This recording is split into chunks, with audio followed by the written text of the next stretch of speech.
Data organisation. Data organisation हमारे पास क्या होता है कि डाटे को हम तरतीब कैसे देते हैं। कोई भी हमारे पास जो है वो डाटा होता है, तो पहली बात कि डाटा क्या होता है, ठीक है, ये facts and figures known as data, ठीक है। फैक्ट्स और फिगर्स को हम लोग जो है वो क्या कह देते हैं, डाटा कह देते हैं। अब इस डाटे को हम लोग जो है वो अरेंज कैसे करते हैं, इसकी ऑर्गेनाइजेशन जो है वो कैसे कर सकते हैं, तो उसके लिए वो कहता है कि हम इसको फ्लो चार्ट की फॉर्म में जो है वो अरेंज कर सकते हैं, तरतीब जो है वो दे सकते हैं। सही है, चार्ट बनाकर, यानी कि चार्ट्स के अंदर जैसे एक फ्लो होता है, एक सीक्वेंस होती है, वैसे जैसे ये ऐसे जो है वो डिब्बे वगैरह बनाकर इसको फ्लो चार्ट डायग्राम जो है वो कह देंगे। फ्लो चार्ट के ज़रिए आप इनको डाटे को ऑर्गेनाइज कर सकते हैं, या फिर आप डाटे को जो है वो टेबल्स की फॉर्म में, ठीक है, आपने जो है वो देखा होगा कि ऐसे टेबल्स होते हैं, ठीक है, टेबल्स की फॉर्म में आप डाटे को जो है वो ऑर्गेनाइज कर सकते हैं, या ग्राफिक्स यानी कि तस्वीरें बनाकर भी जो है वो आप उसको ऑर्गेनाइज कर सकते हैं। डायग्राम की फॉर्म में भी आप डाटे को जो है वो क्या कर सकते हैं, ऑर्गेनाइज कर सकते हैं। तो ये हमारे पास जो है वो आ जाता है कि हम लोग डाटे को ऑर्गेनाइजेशन जो है वो कैसे करती हैं, डाटे को ऑर्गेनाइज कैसे करती हैं, ताकि हम लोग फ्यूचर में उससे जो है वो क्या कर सकें, फ़ायदा उठा सकें, ठीक है। नेक्स्ट अगर हम लोग जो है वो बात करें तो हमारे पास अगला स्टेप कौन सा आ जाएगा, वो है data analysis. Data analysis, data analysis का मतलब क्या होता है, डाटे का तज्जिया करना। तज्जिया करने के लिए वो कह रहा है कि हमारे पास जो है वो ज़्यादातर हम लोग क्या करते हैं कि अगर मैथ की सपोर्ट लें तो प्रोपोर्शन और क्या कहते हैं कि रेशो, दो जो है वो साइन हमारे पास आ जाती हैं, इन्हीं को वो समझाएगा। रेशो और जो है वो किसको हम लोग यूज़ कर सकते हैं, प्रोपोर्शन,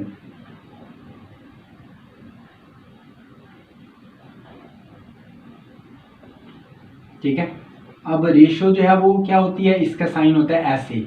रेशो का। रेशो को आप लोग जो है वो क्या कर सकते हैं, इसके लिए आप लोग साइन यूज़ कर सकते हैं डिवाइड का, डिवीजन का, ठीक है। प्रोपोर्शन जो है वो हमारे पास क्या होगा कि इसके लिए आप लोग जो है वो क्या साइन यूज़ करते हैं प्रोपोर्शन के लिए, ऐसे 4 डॉट वाला साइन जो है वो यूज़ कर सकते हैं, या इसके लिए हम लोग जो है वो क्या यूज़ कर सकते हैं, इक्वल का साइन जो है वो यूज़ कर लेते हैं, ठीक है। जब हम दो चीज़ों की रेशो ले रहे होंगे तो उसके लिए हम लोग डिवाइड कर सकेंगे उसको, और प्रोपोर्शन मतलब उसको इक्वल के साथ जो है वो डिनोट कर सकते हैं। अभी कोई एग्जांपल ले लेते हैं ताकि इनकी आपको समझ आ जाए कि अगर जो है वो सपोज करो कि एक जो है वो साइंटिस्ट है, वो एक्सपेरिमेंट कर रहा है, उसने 100 चिड़ियों को जो है वो मच्छर से, हेल्दी चिड़ियों को मच्छर से कटवाया। अब कितनी मच्छर जो है वो चिड़ियों को मलेरिया होगा या नहीं होगा, वो हम लोग जो है वो फाइंड आउट कर सकते हैं कि उसके पास जो है वो सपोज क्या थी कि चिड़ियाँ हमारे पास जो है वो कितनी आ रही हैं, 100, ठीक है। उसमें से कितनी को होगा, उसके लिए हम लोग एक्स जो है वो कर लेते हैं, और यहाँ पर इन दोनों के दरमियान जो है वो क्या साइन यूज़ कर लेते हैं, रेशो का साइन यूज़ कर लेते हैं, ठीक है। नेक्स्ट हमारे पास जो है वो प्रोपोर्शन है, यानी कि एक और एक्सपेरिमेंट में उसने जो है वो देखा था कि कितनी चिड़ियाँ जो है वो आ रही थी कि 14 आउट ऑफ जो है वो कितनी 20 चिड़ियों के जो है वो, यानी कि उसने 20 चिड़ियों को कटवाया, उसमें से क्या हो गई, 14 चिड़ियाँ बीमार हुई। तो 100 को जब वो कटवाएगा तो कितनी चिड़ियाँ जो है वो बीमार होंगी, ठीक है। अंदाज़ा कैसे जो है वो लगा पाएंगे हम इसका, तो इसके लिए वो क्या कहता है कि ये रेशो को जो है वो आप तब्दील कर दें किसके अंदर, डिवीजन के साइन के अंदर, और ये प्रोपोर्शन को जो है वो तब्दील कर दें किसके, इक्वल के साइन के अंदर, ठीक है, ओवर 20। अब ये 100 इधर जो है वो क्या हो रहा है, डिवाइड, उधर आके जो है वो क्या हो जाएगा, मल्टीप्लाई हो जाएगा, ठीक है। अब जो है वो देखो 0 से 0 कट गई, 2 1 टाइम 2 2, 5 टाइम जो है वो कितना आ गया, 10 आ गया, और 5 को जो है वो 14 से मल्टीप्लाई करेंगे तो ये हमारे पास जो है वो 5 4 टाइम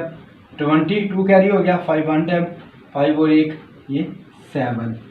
तो ये 70 जो है वो चिड़ियाँ क्या होंगी, हेल्दी होंगी, और बाकियों को जो है वो क्या हो जाएगा कि वो मलेरिया, यानी कि वो इंक्यूबेशन पीरियड के अंदर जो है वो आप इनको फाइंड आउट कर सकते हैं कि 100 में से कितनी बीमार होंगी। तो हमने देखा कि 100 में से 70 जो है वो बीमार हो जाएंगी और बाकी जो है वो इंक्यूबेशन पीरियड के अंदर जो है वो चली जाएंगी, मतलब फ्यूचर के अंदर जो है वो बीमार हो सकती हैं, सिम्टम्स उनके ज़ाहिर हो सकते हैं। सही। नेक्स्ट अगर हम लोग बात करें तो हमारे पास क्या आ जाता है, एक छोटी सी डेफिनेशन आ जाती है कि उसकी हेडिंग है mathematics as an integral part of scientific process. इसमें एक जो है वो बस सिर्फ शॉर्ट क्वेश्चन आता है, और वो किस चीज़ का शॉर्ट क्वेश्चन होता है, बायो इन्फॉर्मेटिक्स का।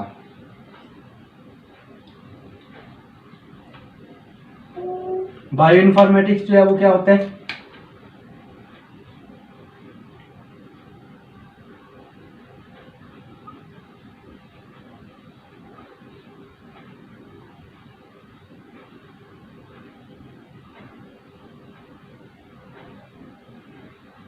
statistically and computational study of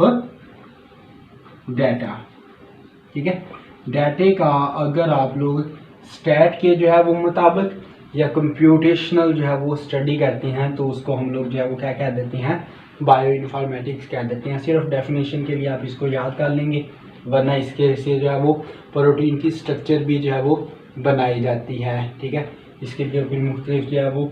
software use करते हैं बायो इन्फॉर्मेटिक्स के अंदर हम लोग, और फिर उन सॉफ्टवेयर की मदद से हम लोग जो है वो क्या कर लेते हैं कि प्रोटीन की स्ट्रक्चर को भी डिटरमाइन कर लेते हैं।